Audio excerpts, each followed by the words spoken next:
Bapak Ibu Saudara, kita lanjut ke kertas berikutnya.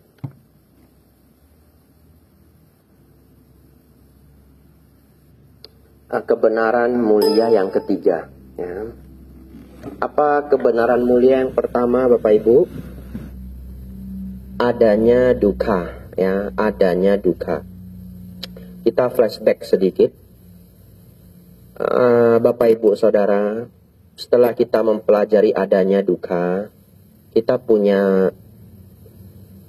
bisa ambil beberapa hikmahnya. Tapi saya kecilkan hikmahnya menjadi 3 supaya kita bisa hafal, ya. Hikmah yang pertama, kalau kita mengalami penderitaan, maka belajar bisa nerimo, ya, bahasa Jawanya nerimo. Artinya kita jangan menderita 2 kali. Menderita 2 kali itu gimana? Contoh, ruangannya sangat panas, sangat panas. Ya, semuanya ikut panas. Tapi ada beberapa orang sangat sulit menerima, ya. Enggak selayaknya tempat ini panas. Dia 2 kali menderita. Ya, itu yang pertama. Belajar bisa nerimo, atau belajar bisa memahami, ya demikianlah kehidupan, ada penderitaan. Lanjut yang kedua, belajar menghindari penderitaan, ya. Menjadi umat Buddha kita hanya sadar ada penderitaan, tapi bukan nyari penderitaan. Itu 2 hal yang berbeda. Ya, kadangkala umat Buddha itu juga bisa keliru. Ya. Ketika dia bisa menderita dan mau menderita, dia sangat bangga. Karena dia pikir dia murid Sang Buddha. Ya betul, Anda boleh bangga, tapi itu belum tentu pas. Saya kasih contoh, ya. Kita setiap minggu kan dari RG, lanjut ada kebaktian di mana? Pondok Cabe, betul ya? Lalu dia mengatakan begini, saya nggak mau naik mobil, saya mau naik sepeda aja. Ya, jadi begitu selesai kebaktian jam 11, dia udah langsung kayuh itu sepeda mau ke Pondok Cabe. Lalu dia bangga. Temannya tiba pakai bus dingin begitu ya. Lalu temannya bilang, kamu kenapa ndak mau pakai mobil? Enggak, hidup itu adalah penderitaan. Ya, dia bangga gitu. Padahal ada pilihan, betul ya? Ketika ada pilihan, dia memilih yang sulit, yang sakit, tidak ada alasan baik apapun, namanya apa? Nah, itu kasarnya ya. Ya, tapi itu udah betul, ya, itu udah betul. Ya, tapi karena saya pakai mic ada rekaman, itu namanya tidak bijaksana, ya, atau namanya tidak pinter. Jadi kalau ada yang sakit dan ada yang tidak sakit, umat Buddha pilih yang mana? Yang tidak sakit, ya, itu baru benar. Tapi kalau tidak ada pilihan, yang ada adalah yang tidak nyaman. Yang ada adalah yang ada sakitnya. Umat Buddha bagaimana? Nerimo dan bersabar. Nerimo dan bersabar. Lalu masuk yang nomor 3. Belajar dari duka. Belajar dari duka. Ya. Supaya apa? Supaya kita kembangkan. Kita cari solusinya. Contoh, kita tidur di kasur. Ada tungaunya. Ada kutunya. Ya. Gimana? Ya besok dicari solusinya. Ya, apakah kasurnya diganti yang latex? Kadang sudah tidak ada solusi lain. Diapain aja udah nggak bisa. Ya diganti yang latex. Ya, yang latex ternyata si tungau nggak mau gitu ya. Salah satu solusinya. Ya. Atau kalau Anda tidak pernah mempermasalahkan biaya, saya pindah rumah nanti. Ya terserah. Ya. Kasurnya yang salah, dia mau pindah rumah juga terserah. Ya. Tetapi maksud saya adalah jangan hanya pasif, jangan hanya nerimo dan sabar, tapi juga nyari solusinya. Ya. Jadi yang ketiga, mengambil duka sebagai guru. Ya. Mengambil duka sebagai guru. Bapak Ibu Saudara, kita sudah belajar duka. Nomor 1 apa tadi? Bisa nerima, ya. Ada kalimat Sang Buddha, Anda boleh tulis ya, itu bisa jadi mantra Anda. Walaupun tubuhku sakit, pikiran tidaklah sakit. Ya, walaupun tubuhku sakit, pikiran tidaklah sakit. Kalau pikiran sakit, sakitnya 2 kali lipat, ya. Nomor 2 tadi apa? Bisa bersabar ya? Atau tadi ya? Nggak kedengaran? Menghindari dan kalau tidak terhindar bersabar, betul ya? Ya, belajar menghindari duka, ya. Dalam umat Buddha itu mencari suka, menghindari duka, mencari suka. Tidak ada dalam ajaran Buddha, cintailah duka. Tidak ada, ya. Yang ada cuma cintailah produk dalam negeri, ya, itu ada. Mas Pion, ya. Mana tahu mau disponsori, taruh sini. Ya, disponsori oleh Mas Pion, ya. Saudara-saudari, belajar menghindari duka, dan kalau tidak terhindarkan kita bersabar, kita bertahan, ya. Keluarkan mantra kita.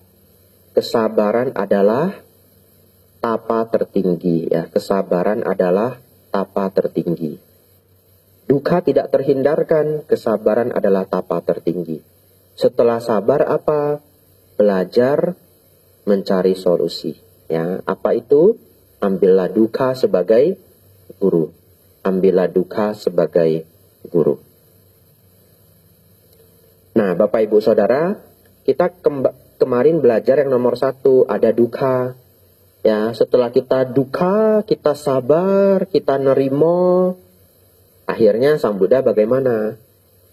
Mengambil duka sebagai guru, dipelajari duka itu sebenarnya sebabnya apa. Beliau juga mengambil duka sebagai guru. Sebabnya apa? Ternyata sebabnya adalah nafsu keinginan ditambah ketidaktahuan, ya. Nafsu keinginan ditambah ketidaktahuan. Baik, setelah beliau menemukan sebab dari penderitaan, Bapak Ibu Saudara,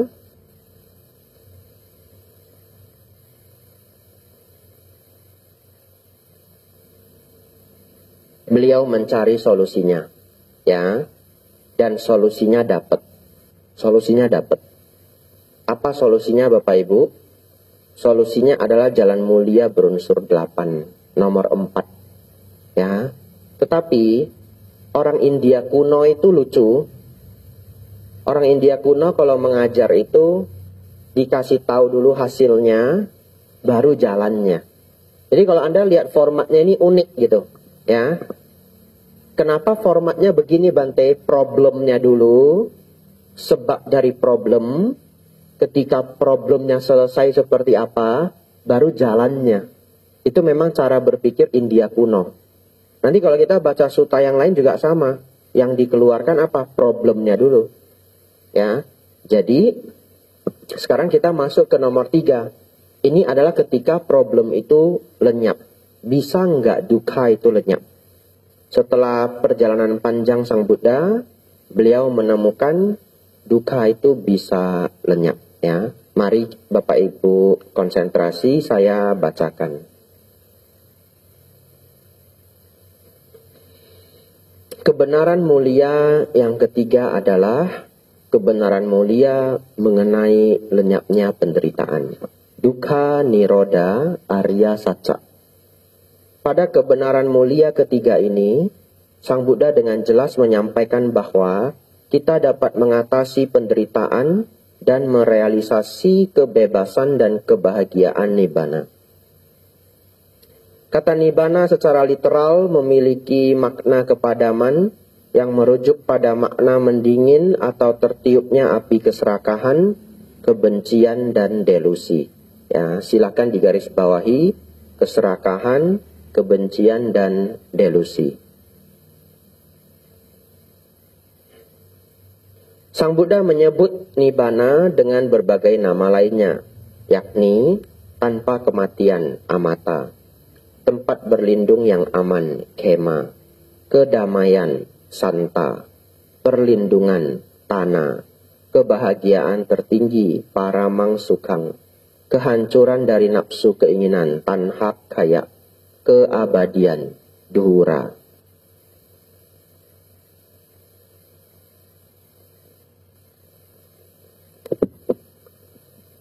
Ketika seseorang telah membebaskan pikirannya, bahkan para dewa tidak dapat mencari jejaknya.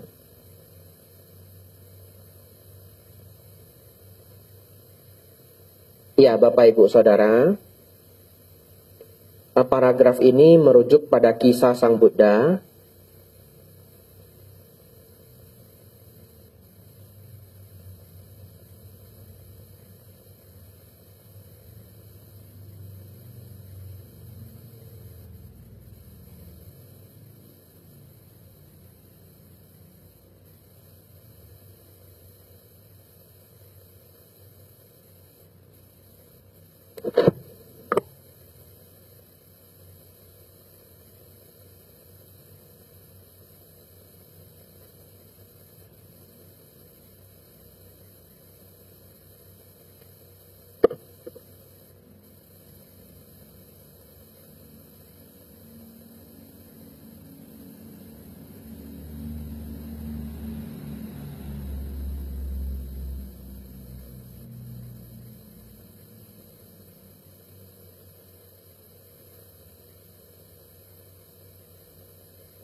Bapak Ibu, di paragraf ini ada informasi yang menarik ya. Tidak selalu saya ceritakan.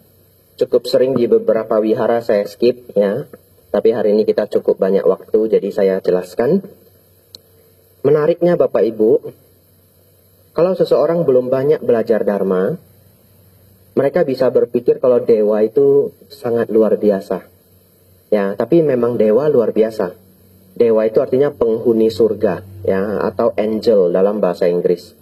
Tapi bahasa Inggris ya mereka juga ada istilah untuk dewa, yaitu deity. Saya tidak tahu cara bacanya yang pas, tapi D-E-I-T-Y, deity, deity or something, silakan cek di Google Translate ya.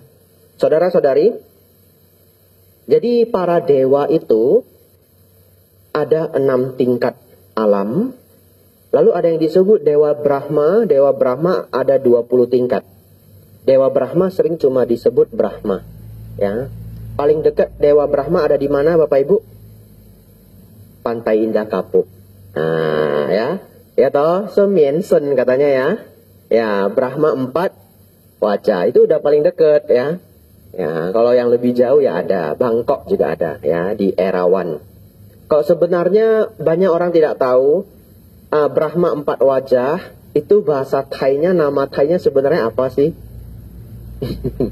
Ya, saya cek di Google, namanya adalah Praprom Erawan. Atau Brahma Erawan. Ya, ya, saudara-saudari, 6 tingkat alam dewa, 20 tingkat alam Brahma. Dewa Bapak Ibu tidak perlu dicapai alam itu dengan meditasi. Ya, 6 tingkat alam dewa itu tidak perlu dicapai dengan meditasi. Tetapi dengan kebajikan. Ya. Tetapi bukan berarti kita kalau ingin lahir di alam dewa tidak perlu meditasi. Tidak juga. Kalau Anda senang bermeditasi dan berbuat kebajikan, yaitu jauh kemungkinannya untuk mencapai alam dewa yang tinggi menjadi lebih tinggi. Tetapi kalau ingin mencapai alam Brahma, khas alam Brahma, Anda harus mencapai jana. Ya, kenapa demikian Bante? Karena semua Brahma itu tidak ada hasrat ragawi, tidak memerlukan suami dan istri. Ya, di alam Brahma itu tidak ada pembagian gender. Jadi Brahma itu tidak ada laki-laki dan perempuan. Semua Brahma itu netral. Unik ya? Ya. Dewa 1-6 ada suami ada istri. Kita nonton Sung Gokong itu ya, Kerasakti ya. Kaisar Langit ada nggak istrinya? Ada ya. Nah, saudara-saudari, satu ketika di antara semua dewa dan dewa Brahma, berarti 26 tingkat, ada satu yang paling tinggi, namanya adalah Mahabrahma dalam Buddhisme. Dalam Buddhisme dipanggil Mahabrahma. Mahabrahma ini berpikir dirinya adalah pencipta alam semesta. Dia pun berpikir begitu. Kenapa begitu? Karena ketika dia muncul, makhluk lain belum ada.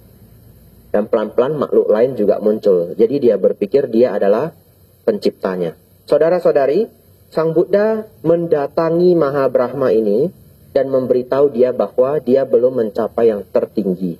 Walaupun dia berpikir demikian. Ya. Lalu dia tidak mau terima Bapak Ibu Saudara. Dia tidak bisa menerima. Lalu Sang Buddha mengajak dia bermain petak umpet. Ya, Sang Buddha bilang, silahkan Brahma, kamu boleh pergi kemanapun, sembunyi dimanapun, saya akan menemukan dirimu. Ya, lalu kita gantian. Sep, Brahmanya hilang. Ya, kok saya tiba-tiba hilang beneran? Ya, viral satu Indonesia, ya. Oh iya, viral itu ada rekamannya. Nah, saya bisa diundang ke podcast-podcast terkenal. Saudara-saudari, Brahma ini hilang dan Sang Buddha selalu mampu menemukan dia. Kemudian gantian Sang Buddha yang hilang. Dia sama sekali tidak mampu menemukan Buddha. Yang ada Buddha malah keluar suara gitu ya. Manggil dia tapi dia tidak bisa ketemu. Ya, akhirnya dia menyadari kalau dia bukan yang tertinggi. Nah, jadi dari cerita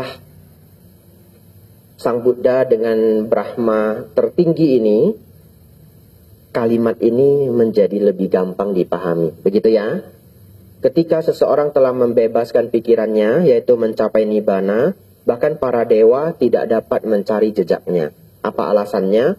Karena semua makhluk yang masih memiliki kotoran batin itu akan ada di 31 alam kehidupan. Betul ya?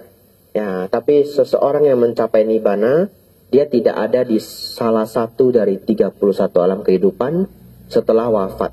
Ya, kalau belum wafat masih ada badannya. Kita lanjut. Satu ketika, Upasiwa bertanya kepada Sang Buddha, seorang yang telah pergi ke nibbana, apakah dia lenyap atau eksis. Ya, eksis artinya ada, eksis artinya tidak lenyap. Ya, apakah dia lenyap atau eksis? Apakah dia utuh untuk selamanya?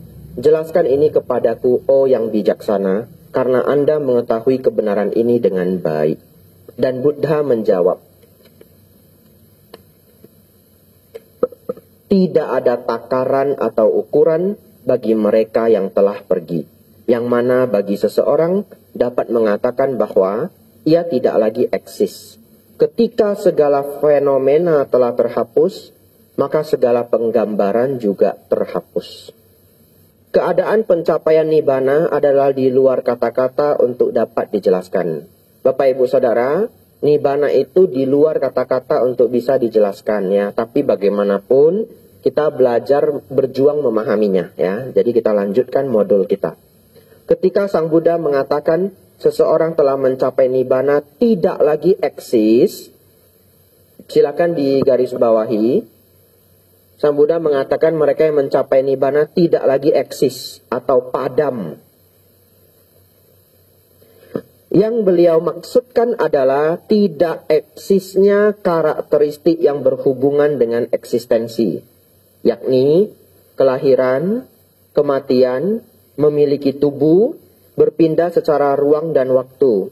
Perasaan menjadi diri yang terpisah tidak lagi ada di dalam keadaan nibbana. Namun, ketika Sang Buddha mengatakan bahwa mereka yang telah mencapai nibbana tidaklah berhenti ada, beliau benar-benar bermaksud demikian.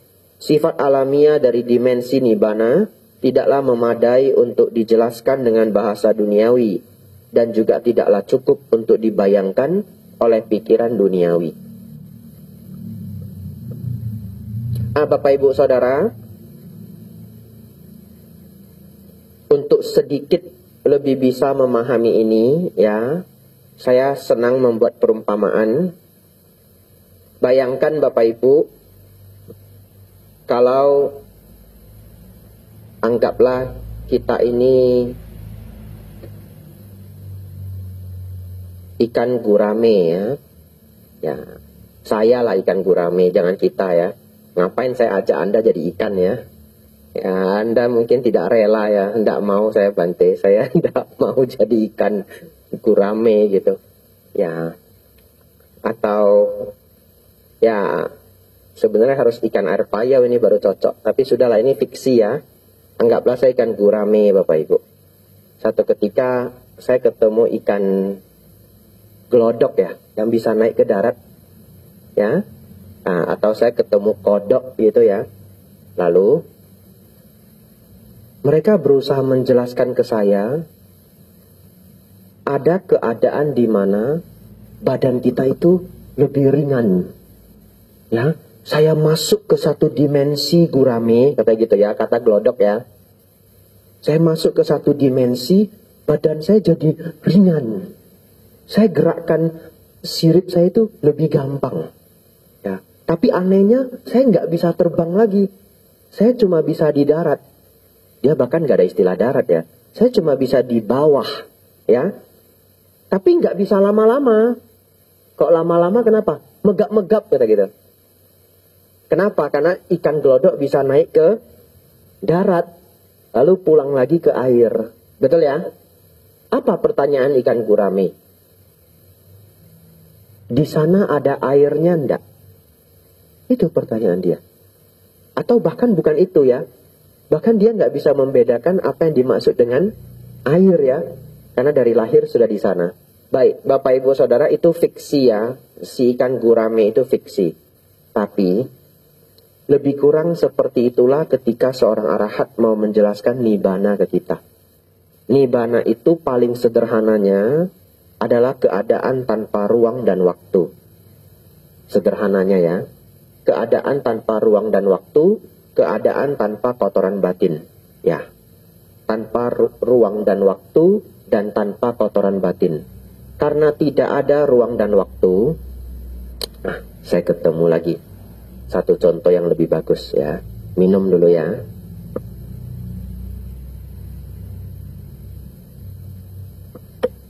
Ini contoh yang lebih bagus. Bapak Ibu Saudara, satu ketika Anda punya kemampuan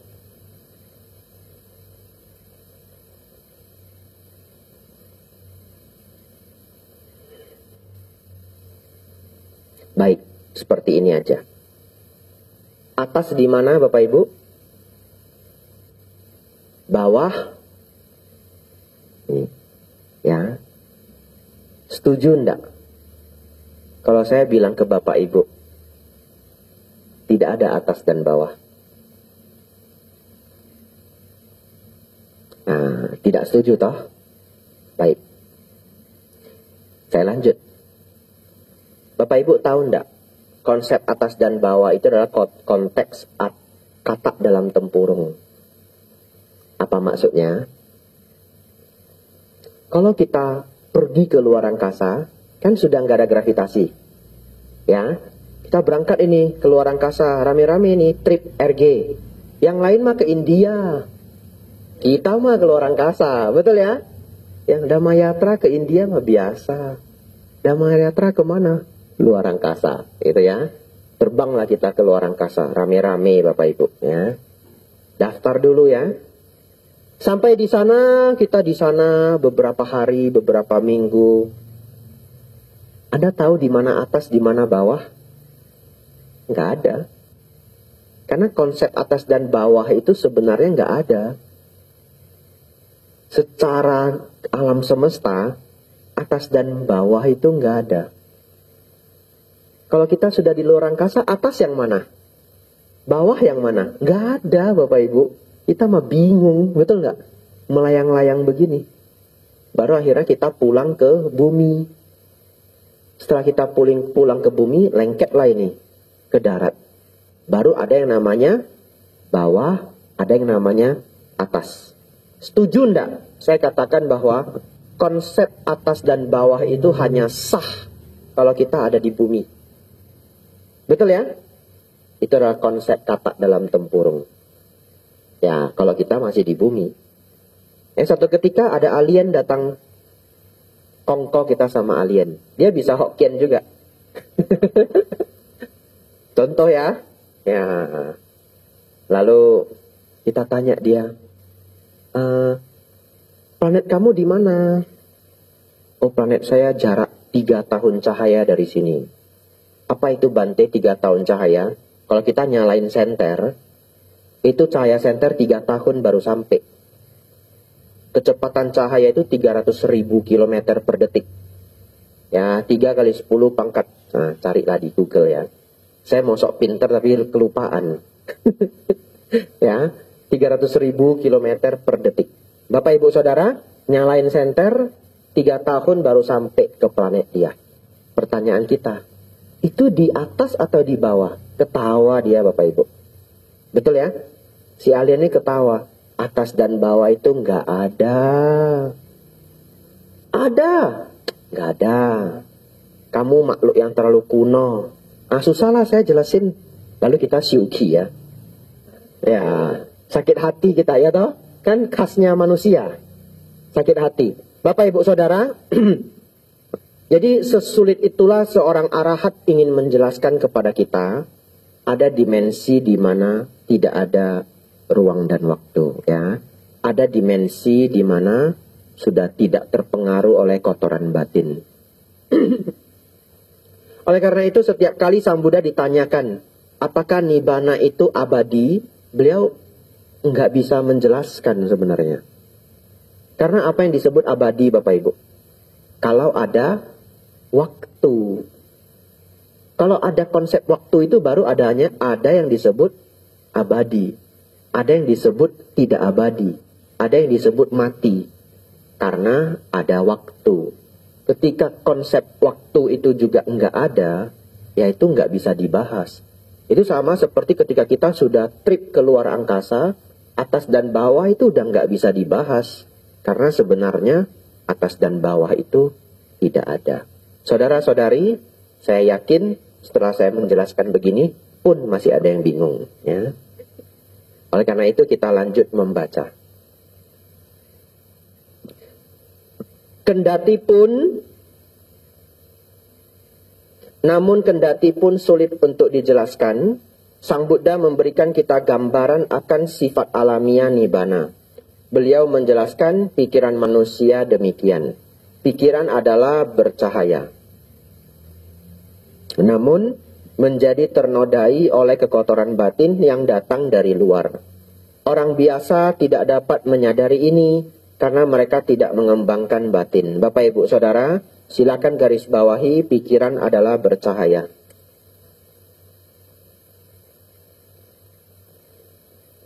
Ternodai oleh kekotoran batin yang datang dari luar, ya.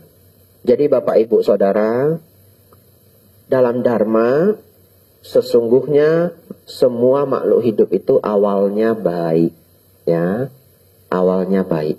Pelan-pelan ternodai baru menjadi jahat. Ternodainya itu sepanjang samsara, lahir mati, lahir mati, lahir mati.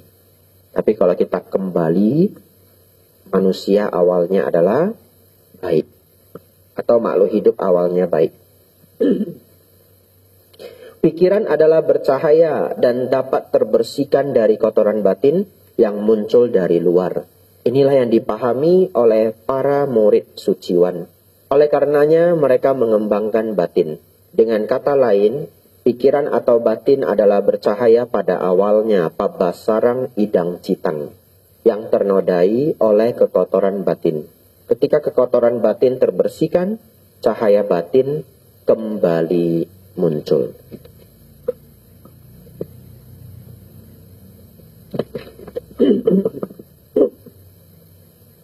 Nibbana adalah keadaan yang mana materi dan segala pasangan yang berlawanan, panjang dan pendek, besar dan kecil, murni dan tidak murni, telah hilang. Dan pikiran menjadi tanpa tanda anidasanang, tanpa batas anantang, bercahaya ke segala penjuru, sabbato pabang, keadaan yang tidak berubah, nibbana padang acutang, murni, sudhi, bebas, wimitti, kebahagiaan tertinggi, nibbanang paramang sukang. Dua jenis nibbana yakni, satu, nibbana yang masih disertai penderitaan fisik. Artinya apa Bapak Ibu? Arahatnya masih hidup, ya. Arahat masih hidup. Nomor dua Bapak Ibu, nibbana yang telah terbebaskan dari penderitaan fisik atau nibbana total, anupa disesa nibbana, atau kadang disebut juga parinibbana. Artinya apa? Seorang arahat yang telah wafat, ya. Walaupun kita hanya bisa memahami keadaan nibbana ketika kita mencapai nibbana, namun kita dapat mengetahui bahwa keadaan demikian benar-benar ada. Jika ada dimensi di mana ada kelahiran, kematian, kotoran batin, dan kemenjadian, kita dapat menyimpulkan bahwa ada dimensi tanpa hal-hal demikian. Seperti yang dikatakan, ketika ada panas, maka pasti ada dingin. Dengan cara yang sama, jika ada 3 api, maka juga ada nibbana. Ketika ada kejahatan, juga ada kebaikan. Dengan cara yang sama, ketika ada kelahiran, ada pula tanpa kelahiran. Setiap orang mampu merealisasikan nibbana apabila mempraktikkan ajaran Sang Buddha. Keadaan tanpa kematian ini telah dicapai oleh banyak makhluk dan dapat dicapai bahkan pada saat ini pada siapapun yang menjalaninya. Namun bukan untuk mereka yang tidak berjuang. Kita stop dulu Bapak Ibu. Jam 8 pas, ya. Lalu kita lanjut ke yang keempat. Bapak Ibu Saudara,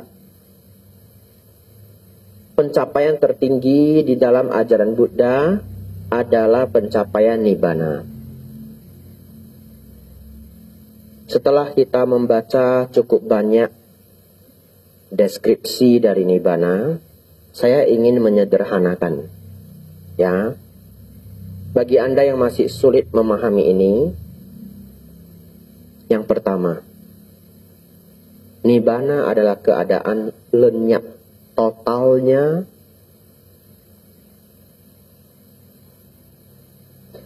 seluruh kotoran batin. Yang mana sering disimpelkan hanya menjadi 3. Dosa, loba, moha. Kemarahan, keserakahan, kebodohan batin, ya. Kebodohan batin ini sering disimpelkan lagi menjadi ego dan kesombongan. Memahami 3 ini menjadi formula untuk semua kotoran batin lainnya. Kemarahan, keserakahan, ego, itulah yang nanti berubah bentuk jadi cemburu, ya, menjadi kesal, menjadi sakit hati. Segala bentuk kotoran batin itu datang dari 3 ini, ya, dengan intensitas yang berbeda-beda. Yang kedua, yang kita sangat pahami adalah yang membuat kita lahir lagi di alam-alam 31 alam kehidupan ini adalah keinginan kita, ya. Keinginan itu tidak akan pernah berhenti kalau kita masih ada kotoran batin. Jadi ketika kotoran batin itu terhenti, keinginan untuk lahir itu lenyap. Dan seseorang tidak lagi lahir di 31 alam kehidupan. Jadi pemaknaan nibbana yang kedua yang gampang kita pahami, tidak lagi terlahir kembali di dalam samsara. Dalam kurung semua alam di 31 alam kehidupan. Ya.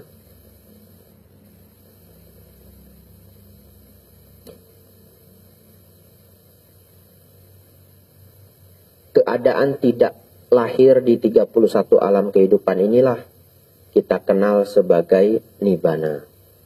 Oleh karena itu sering juga, ya, kadangkala nibbana itu digambarkan sebagai keadaan batin. Tetapi memang sungguh sulit menjelaskan nibbana. Terakhir,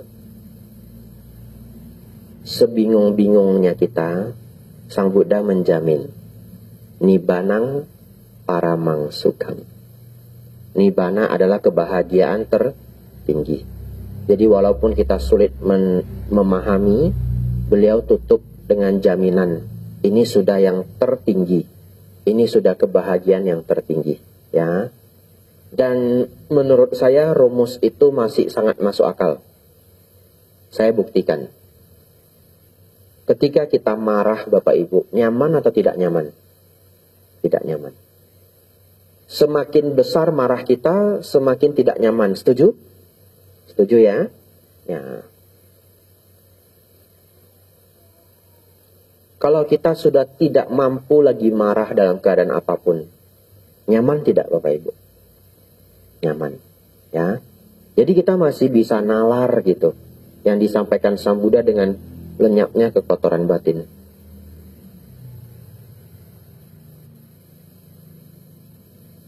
Ada seorang pinter, ya, saya sudah sebut namanya sejak kemarin.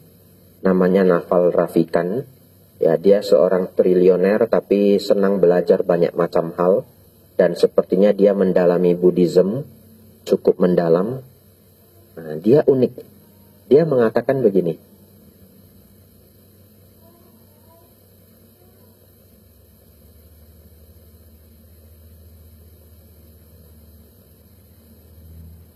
Menginginkan sesuatu itu seperti halnya membuat kontrak, di mana kita sulit berbahagia sampai hal itu didapatkan.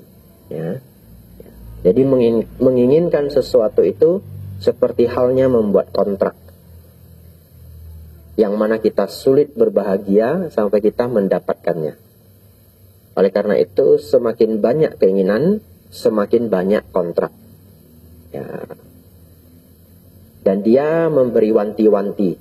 Dia bilang, Bapak Ibu, jangan terlalu banyak keinginan besar di satu waktu, atau hidup Anda akan stres. Ya, dia menyarankan satu keinginan besar dikerjakan pelan-pelan. Setelah selesai, satu lagi keinginan besar.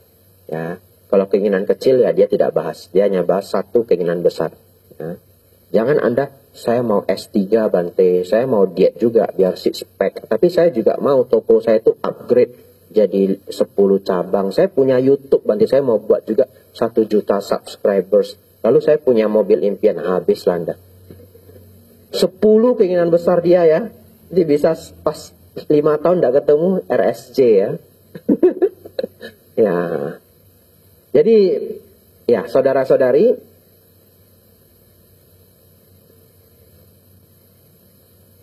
ada yang lebih dalam lagi. Naval bilang begini, ini dia simpulkan dari ajaran Buddha dan pengalaman. Tidak menginginkan sesuatu sama dengan mendapatkannya. Bingung ya? Saya juga harus merenung ini agak lama ya. Mau dibilang pas 100% sih enggak, tapi Anda coba putar-putar otak Anda ya. Tidak menginginkan sesuatu itu sama dengan mendapatkannya. Karena dia punya pemikiran begitu. Ini kita kepengen banget ya. Sudah 3 tahun kepengen banget. Akhirnya dapat. Setelah dapat masih pengen? Enggak. Anda happy lalu biasa. Lebih parah lagi kadang bosen. Betul ya? Ya, lebih parah lagi bosen. Tapi kita anggap menjadi biasa. Setelah Anda punya, setelah menjadi biasa, Anda letakkan. Kadang nggak Anda lihat lagi. Anda menginginkan yang lain. Betul ya? Oleh karena itu, keadaan gelas ini, yang sudah tidak saya ulik-ulik lagi, tidak saya lihat-lihat lagi, ini keadaannya sama seperti ketika saya belum punya tapi saya nggak pengen. Ya, saya belum punya tapi saya nggak pengen. Tidak pas di semua situasi, ya. Tapi dia membuat satu quotes yang unik ya, supaya nanti pulang adalah ya PR untuk Anda pikirkan. Tidak menginginkan sesuatu sama dengan mendapatkannya. Nanti Anda pulang diberi pertanyaan. Kenapa? Kamu sekarang kok nggak ketemu saya, kok nggak nyari? Kamu nggak ingin saya lagi ya? Gitu ya? Anda keluarkan mantra ini. Tidak menginginkan sesuatu sama dengan telah mendapatkannya. Ya, silahkan diusir seminggu. Ya, kita lanjut Bapak Ibu.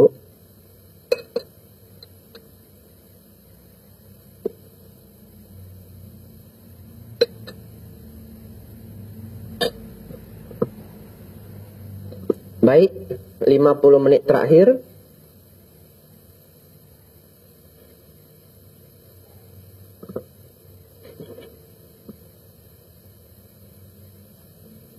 Nah, sebelum saya lanjutkan, ketuhanan dalam agama Buddha adalah Nibbana. Ya, artinya yang tertinggi dalam agama Buddha adalah Nibbana. Tapi begini Bapak Ibu ya. Nah, saya lupa apakah saya jelaskan di sini atau di tempat lain, tapi tidak apa-apa. Kalau saya jelaskan di sini pun ya saya ulang sekali lagi. Kalau Bapak Ibu ditanya oleh anak kecil, Ma, Tuhan dalam agama Buddha apa? Anak itu masih 1 SD, 2 SD, 3 SD. Jawabannya apa? Sang Buddha. Ya, Anda nggak perlu keluarkan modul ini, nggak perlu. Dek, duduk dek. Itu kelas 2 SD. Ketuhanan dalam agama Buddha itu Nibbana.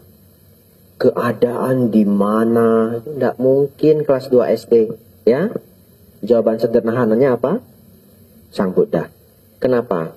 Karena biasanya anak kecil kalau nanya begitu, itu karena di sekolah dia ditagih sama temennya. Tuhanmu yang mana? Ini loh Tuhan saya. Anak kecil ya, 1 SD gitu. Tuhanmu yang mana? Dia pulang, nanya Anda. Mama, papa, Tuhan yang mana? Anda keluarkan modul ini. Nanti dia bawa modul ini ke sekolah. Inilah Tuhan saya. Tidak Bapak Ibu.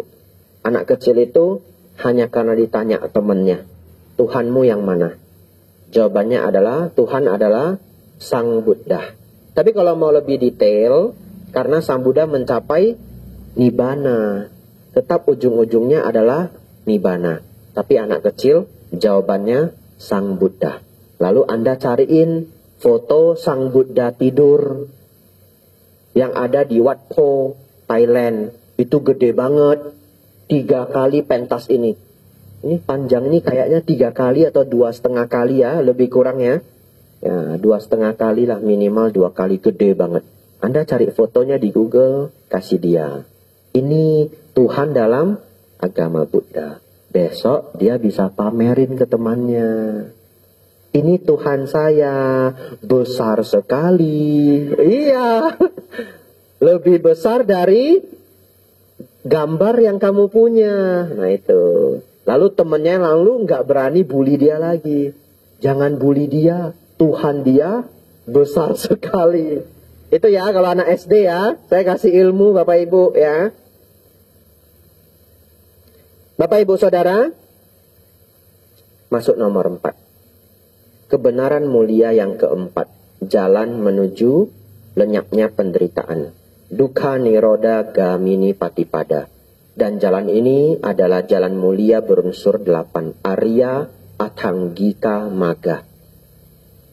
Bapak Ibu Saudara, sebelum kita masuk ke sini, ini tidak sulit untuk dijelaskan ya, karena ini adalah praktek. Tapi begini Bapak Ibu, sebenarnya formula ini sungguh sangat luar biasa. Apalagi kalau kita cerita, Sang Buddha menghadapi para masyarakat 2600 tahun yang lalu. Ini sungguh sangat luar biasa. Kenapa? Karena orang di zaman itu masih berpikir, satu, untuk mencapai yang tertinggi harus melalui ritual. Salah satu ritualnya apa? Penyucian diri. Supaya badan ini suci, disiksa. Ya, namanya praktek penyiksaan diri. Ya, dianut oleh Pancawagya Bhikkhu dan Pangeran Samana Gautama atau Bodhisatta sebelum pencapaian kebudaan. Orang masih sibuk nyiksa dirinya Bapak Ibu, itu satu. Yang kedua, sangat sering orang berpikir untuk mencapai yang tertinggi itu adalah dari wahyu. Apa arti wahyu? Ditunjuk. Ya, ditunjuk oleh makhluk kuasa. Tetapi pencapaian pencerahan Sang Buddha menemukan tidak. Itu tidaklah jalannya. Jadi Bapak Ibu Saudara, formula yang nomor 4 ini sangat luar biasa. Ini menyelamatkan begitu banyak penderitaan banyak orang di zaman India. Sebelum munculnya rumusan jalan mulia berunsur 8 ini, begitu banyak pertapa yang menyiksa diri tanpa arah. Ya, di India, saya masih senang keluarin videonya beberapa tahun yang lalu. Tapi sekarang saya ngajar sudah nggak pakai video Bapak Ibu ya. Ada satu video seorang yogi, seorang pertapa, dia menyiksa diri, angkat tangannya sendiri. Ya, saya pernah, yang nonton YouTube mungkin tahu ya. Dia angkat tangannya sendiri. Berapa lama dia angkat Bapak Ibu? Berapa? Belasan tahun ya. Ya, saya tidak ingat angka pastinya, tapi belasan tahun dia angkat. Sampai tangannya sudah mengecil, nggak bisa turun lagi. Dan dia cerita, 2 tahun atau 1,5 tahun pertama dia mengangkat tangannya ini, sakitnya sungguh luar biasa. Tapi dia rela. Dia persembahkan tangannya untuk para dewa. Ya, untuk sosok dewa yang dia kagumi. Pertanyaan saya, kenapa dia rela melakukan itu Bapak Ibu? Karena ingin suci. Karena ingin terbebaskan. Karena ingin mencapai alam yang tertinggi. Itu sifat makhluk hidup, sifat manusia pada umumnya. Mereka hanya ingin mendapatkan yang lebih baik ya. Tetapi caranya keliru. Nah, itu hanya salah satu contoh Bapak Ibu ya. Penyiksaan banyak dilakukan. Bahkan hingga hari ini. Bahkan hingga hari ini.